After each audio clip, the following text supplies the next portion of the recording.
Morning everyone. Myself Harsh Jangid and I am from Manas paramedical college Jaipur.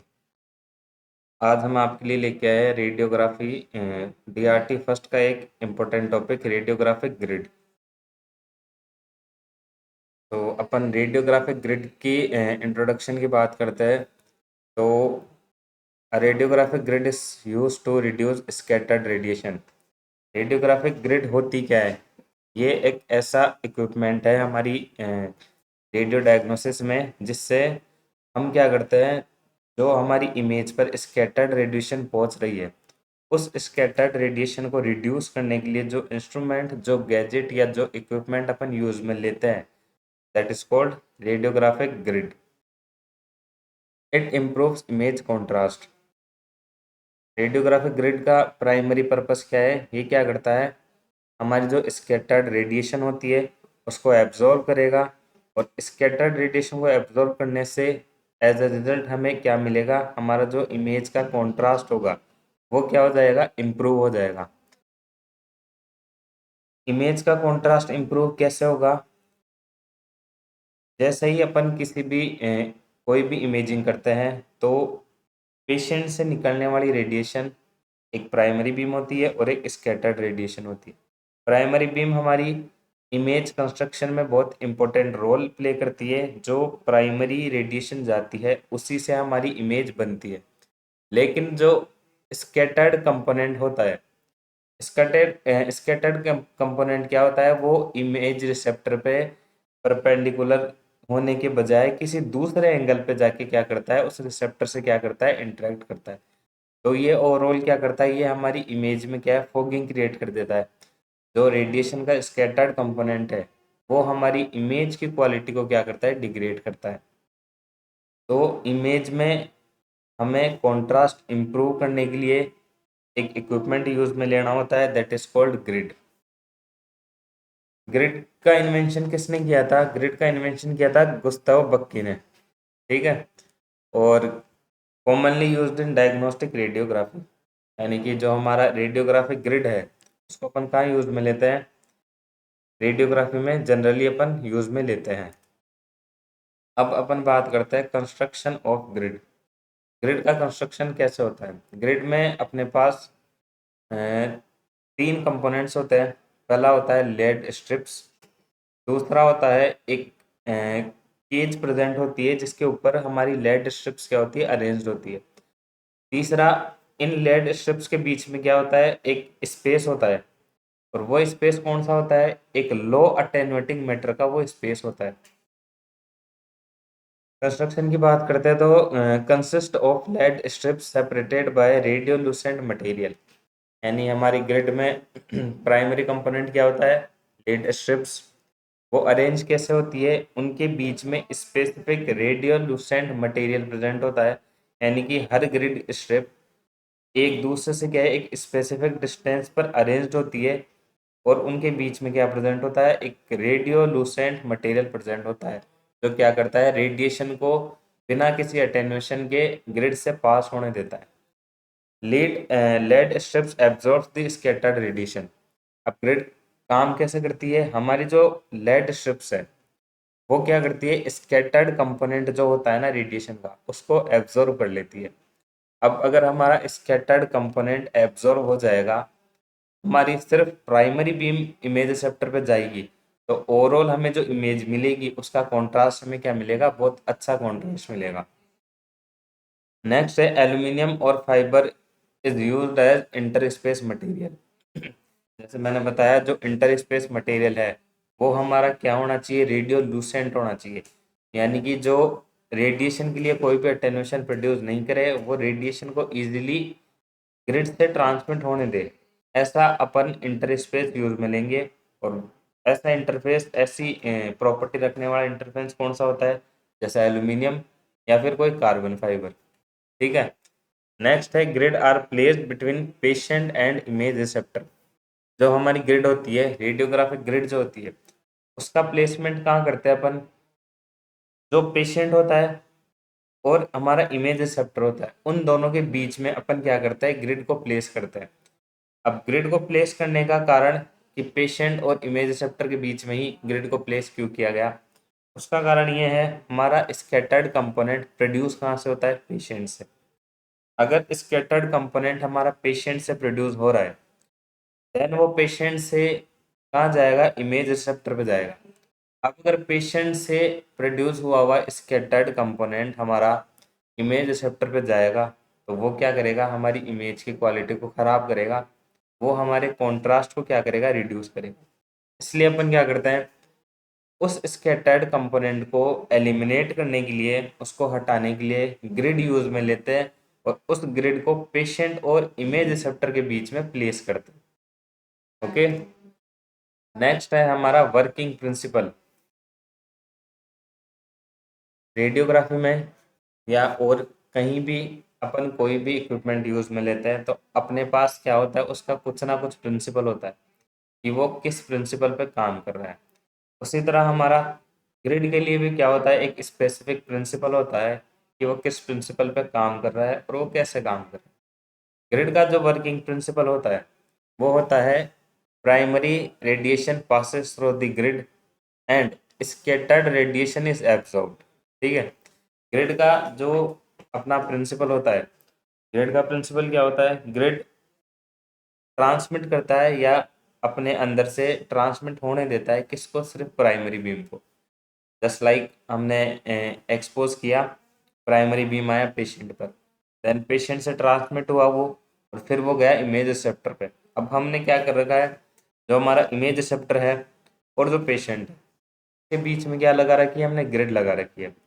अब जो patient से x ray आ रही है उसमें दोनों कंपोनेंट्स हैं, पहला प्राइमरी बीम और दूसरा स्कैटर्ड कंपोनेंट। अब प्राइमरी बीम को तो हमें बिल्कुल अनअफेक्टेड क्या है? इमेज रिसेप्टर पे जाने देना है। उसके लिए क्या होता है? ग्रिड के बीच में क्या है? इंटरस्पेस प्रेजेंट होता है। वहां से क्या होती है, जो प्राइमरी बीम होता है जो ग्रिड के बिल्कुल परपेंडिकुलर एंगल पे आता है ना, वो ग्रिड क्या करती है? उस कंपोनेंट को जाने देती है, यानी प्राइमरी बीम को तो इजीली क्या कर देती है? ट्रांसमिट कर देती है। लेकिन जो स्कैटर्ड कंपोनेंट होता है ना, वो प्रॉपरली परपेंडिकुलर एंगल पे ना होके किसी दूसरे एक्यूट एंगल पे होता है। तो वो क्या करती है? उस रेडिएशन को क्या है, हमारी लेड स्ट्रिप्स जो है ग्रिड की वो एब्जॉर्व कर लेती है। अब हमारा स्कैटर्ड रेडिएशन एब्जॉर्व हो जाएगा तो हमारी इमेज भी डिग्रेड नहीं होगी, हमारा कंट्रास्ट भी क्या रहेगा? खराब नहीं होगा। नेक्स्ट है, this increases image quality and contrast. जैसे मैंने बताया, हमने स्कैटर्ड कंपोनेंट को रिड्यूस कर दिया तो ओवरऑल हमारी जो इमेज की क्वालिटी है वो क्या होगी? बढ़ जाएगी। हमारा जो इमेज का कॉन्ट्रास्ट वो क्या हो जाएगा? बढ़ जाएगा। ठीक है, next, correct alignment is essential. अब दूसरी बात यह है कि हमने पेशेंट के बीच में और एक्सरे ट्यूब के बीच में क्या लगा दी? ग्रिड लगा दी। अब इन केस अगर हमने क्या हुआ, ग्रिड का क्या हुआ? मिस अलाइनमेंट किया, यानी ग्रिड को जो अपने को प्लेस करनी है वो प्राइमरी बीम के प्रॉपर परपेंडिकुलर एंगल पे ना करके अगर अपन ने इसको किसी एंगल पे प्लेस कर दिया, तो उससे क्या होगा? स्कैटर्ड कंपोनेंट तो एब्जॉर्ब होगा, तो वो तो होगा ही, लेकिन हमारी प्राइमरी बीम ही क्या हो जाएगी? एब्जॉर्ब हो जाएगी ग्रिड स्ट्रिप्स पर। और अगर हमारी प्राइमरी बीम ही ग्रिड स्ट्रिप्स पर एब्जॉर्ब हो गई, तो हमें इमेज रिसेप्टर पे जो रेडिएशन हमें जाने देनी थी, जो इमेज बनाती हमारी, वही क्या होगी? लेड स्ट्रिप पे क्या हो जाएगी? एब्जॉर्ब हो जाएगी। तो ओवरऑल क्या होगा? हमारी इमेज ही या तो ब्लर हो जाएगी, या फिर हमारी इमेज की क्वालिटी पूरी डिग्रेड हो जाएगी, या फिर हमारी इमेज ही नहीं बनेगी अच्छे से। तो ग्रिड का करेक्ट अलाइनमेंट भी एसेंशियल है रेडियोग्राफी में। ओके, नेक्स्ट है हमारा types of grid. Types of grid में आते हैं, पहला टाइप है पैरेलल ग्रिड, दूसरा टाइप है फोकस्ड ग्रिड, तीसरा टाइप है crossed grid, and fourth type है मूविंग ग्रिड, जिसको अपन बोलते हैं पोर्टर बक्की, एंड नेक्स्ट है स्टेशनरी ग्रिड। ठीक है, ओवरऑल जो हमारा पैरेलल है, फोकस्ड है, क्रॉस्ड है, ठीक है, ये सब किस में आते हैं? हमारे स्टेशनरी ग्रिड में ही आते हैं। ठीक है, फर्स्ट है हमारा पैरेलल ग्रिड। पैरेलल ग्रिड जिसमें हमारी जो लेड स्ट्रिप्स होती है ना, सबसे पहला तो हमने जो टाइप्स करे हैं ना ग्रिड के, वो किस बेसिस पे करे हैं? जो लेड स्ट्रिप्स का अरेंजमेंट है ना, उस बेसिस पर। ठीक है, इसमें पहला है हमारा पैरेलल ग्रिड। अगर पैरेलल ग्रिड की अपन बात करते हैं तो इसमें क्या होता है, जो लेड स्ट्रिप्स होती है ना वो एक दूसरे के पैरेलली अरेंज्ड होती है। एक लेड स्ट्रिप दूसरी लेड स्ट्रिप की क्या है, बिल्कुल पैरेलली अरेंज्ड होगी। ठीक है, पैरेलल ग्रिड में क्या होगा, जो स्कैटर्ड कंपोनेंट होगा ना वो एक ही प्लेन में क्या होगा, रिमूव होगा। समझ में आ रहा है? पैरेलल ग्रिड में क्या होता है, एक लेड स्ट्रिप दूसरी लेड स्ट्रिप के पैरेलल प्रेजेंट होगी। उससे क्या होगा, हमारा जो स्कैटर्ड कंपोनेंट है ना वो एक ही एंगल में क्या होगा, जो एक ही प्लेन में क्या होगा, रिमूव होगा। यानी कि हम ये कह सकते हैं कि पैरेलल ग्रिड है वो थोड़ी कम एफिशिएंट होती है। ठीक है, पैरेलल ग्रिड में हमारी जो लेड स्ट्रिप्स होती है वो क्या होती है, एक दूसरे के पैरेलल होती है। पैरेलल होती है तो जिस प्लेन में वो एक दूसरे के पैरेलल है ना, सिर्फ उसी प्लेन में हमारी स्कैटर्ड कंपोनेंट क्या होता है, रिमूव होता है। ठीक है, नेक्स्ट होती है हमारी फोकस ग्रिड। पहले तुम समझो क्रॉस ग्रिड क्या होती है। क्रॉस ग्रिड में क्या होता है, जो लेड स्ट्रिप्स होती है ना वो एक दूसरे के पैरेलल भी प्रेजेंट होती है, प्लस एक दूसरे के परपेंडिकुलर भी प्रेजेंट होती है। ठीक है, यानी दो स्ट्रिप्स है जो एक दूसरे के पैरेलली प्रेजेंट है। अपन नेक्स्ट जो दो स्ट्रिप्स लेंगे वो उन दोनों के परपेंडिकुलर एंगल पे प्लेस करेंगे। समझ में आया? क्रॉस का मतलब है कि एक स्ट्रिप क्या है, दूसरे स्ट्रिप के पैरेलल भी है और दूसरी स्ट्रिप की क्या है, परपेंडिकुलर भी है। ओके, नेक्स्ट होती है फोकस ग्रिड। फोकस ग्रिड में क्या होता है, जो हमारी लेड स्ट्रिप्स होती है ना वो प्राइमरी बीम के एंगल के अकॉर्डिंग क्या होती है, प्लेस होती है। ठीक है, यानी फोकस ग्रिड क्या होती है, किसी ना किसी एंगल पर इंक्लाइंड होती है। ओके, पैरेलल में एक दूसरे के पैरेलल होगी। क्रॉस ग्रिड में क्या होगी, लेड स्ट्रिप्स क्या होगी, एक दूसरे के पैरेलल प्लस परपेंडिकुलर प्रेजेंट होगी। थर्ड होती है हमारी फोकस्ड। फोकस ग्रिड में क्या होगा, जो हमारा प्राइमरी बीम आ रहा है ना, जिस एंगल पे रेस आ रही है ना एक दूसरे के, उस एंगल के अकॉर्डिंग क्या है हमारी लेड स्ट्रिप क्या हो जाएगी, उसको भी क्या है उस प्राइमरी बीम के रेस्पेक्ट में एक एंगल पे रख देंगे अपन। ठीक है, तो वो हो जाती है फोकस। नेक्स्ट होती है मूविंग ग्रिड। तीनों जो पैरेलल है, फोकस्ड है, क्लोज्ड है, तीनों ग्रिड्स में क्या था, वो स्टेशनरी थी। तो हमारी इमेज जो बन रही थी ना उसमें हमें कई बार क्या है स्ट्रिप्स की शेडो भी दिख रही थी। तो अब हमें क्या है उन स्ट्रिप्स की शेडो को भी हटाना पड़ेगा। तो इसके लिए अपन ने यूज में ली थी मूविंग ग्रिड। मूविंग ग्रिड में क्या होता है, ये जैसे ही एक्सपोजर होता है ना उस एक्सपोजर के साथ साथ क्या होती है, ग्रिड भी क्या होती है, मूव करती है, रेसिप्रोकेटिंग मूव करती है। उससे क्या होता है, हमारी जो ग्रिड होती है ना ग्रिड लाइन जो इमेज पे आ रही है वो क्या होती है, हट जाती है। नेक्स्ट है हमारा grid ratio and grid frequency. Grid ratio क्या होता है, height of lead strips upon distance between the strips. ठीक है, ये समझ में आया कि ग्रिड रेशियो क्या होता है, जो लेड स्ट्रिप की हाइट है अपॉन जो डिस्टेंस है दो लेड स्ट्रिप्स के बीच का जो डिस्टेंस है ना, that is called grid ratio. Okay, जितना ज्यादा ग्रिड रेशियो होगा ना उतना ज्यादा स्कैटर्ड कंपोनेंट रिमूव होगा। नेक्स्ट है हमारा हाइयर ग्रिड फ्रिक्वेंसी। इसमें समझ में हाइयर रेशियो रिमूव मोर स्कैटर्ड, यानी ग्रिड रेशियो ज़्यादा है, यानी ग्रिड लेड स्ट्रिप की हाइट ज़्यादा है तो हमारे जो स्कैटर्ड कंपोनेंट होगा ना वो रिमूव भी ज़्यादा होगा। ठीक है, नेक्स्ट है हमारा ग्रिड फ्रिक्वेंसी। ग्रिड फ्रिक्वेंसी क्या होती है, नंबर ऑफ लेड स्ट्रिप्स पर सेंटीमीटर या पर इंच, यानी पर सेंटीमीटर या पर इंच पर नंबर ऑफ जो ग्रिड्स है वो कितनी है, इट इज कॉल्ड हमारा फ्रिक्वेंसी। जनरली पर इंच पे कितनी होती है, 80 लेटेस्ट प्रेजेंट होती है पर सेंटीमीटर पे, और पर इंच पे कितनी होती है, 200 ग्रिड लाइंस प्रेजेंट होती है। जनरल रेडियोग्राफी में जो अपन ग्रिड यूज में लेते हैं ना कॉमनली वो, इसमें अपन कॉमन रेशियो की बात करें कि ग्रिड रेशियो कॉमन रेशियो क्या होता है, दैट इज 8:1, 10:1 या 12:1। ये रेशियो अपन कहाँ यूज में लेते हैं, जनरल रेडियोग्राफी में। ओके, नेक्स्ट है हमारे ग्रिड के एडवांटेज और disadvantage.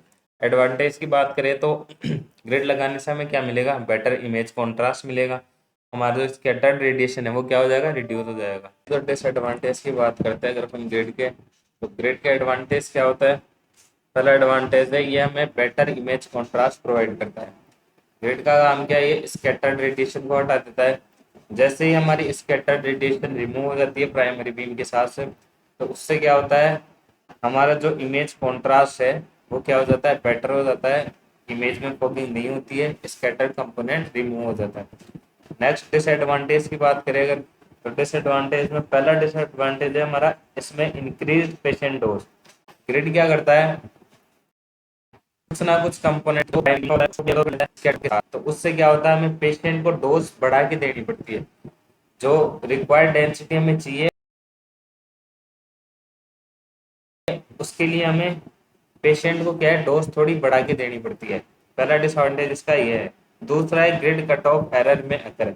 Grid cut off error क्या होता है, ग्रिड का काम होता है स्कैटर्ड रेडिएशन को हटाना, लेकिन कई बार मिस अलाइनमेंट के कारण हमारा प्राइमरी बीम भी क्या होता है, ग्रिड पे एब्जॉर्ब हो जाता है। उससे क्या होता है, हमें ग्रिड कट ऑफ देखने को मिलता है। नेक्स्ट है एक्सपेंसिव इक्विपमेंट। ग्रिड में हमें लेड स्ट्रिप्स यूज में लेनी होती है, और ओवरऑल जो इसका जो कंस्ट्रक्शन होता है वो क्या होता है, एक्सपेंसिव होता है।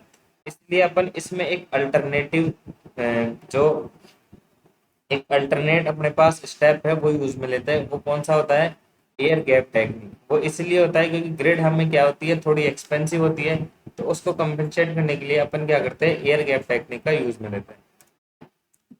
अब अगर अपन फाइनल कंक्लूजन की बात करते हैं तो फाइनल कंक्लूजन ये निकल के आता है कि अगर हमें इमेज क्वालिटी बेटर चाहिए तो हमें रेडियोग्राफिक ग्रिड का यूज करना एसेंशियल है। क्यों, क्योंकि हर पेशेंट में स्कैटर्ड कंपोनेंट प्रोड्यूस होता है और वो इमेज रिसेप्टर पे जाता है और हमारी इमेज की क्वालिटी को क्या करता है, डिग्रेड कर देता है। इसलिए रेडियोग्राफिक ग्रिड का यूज करना हमारे लिए एसेंशियल है। दूसरा, proper selection and positioning improves diagnosis.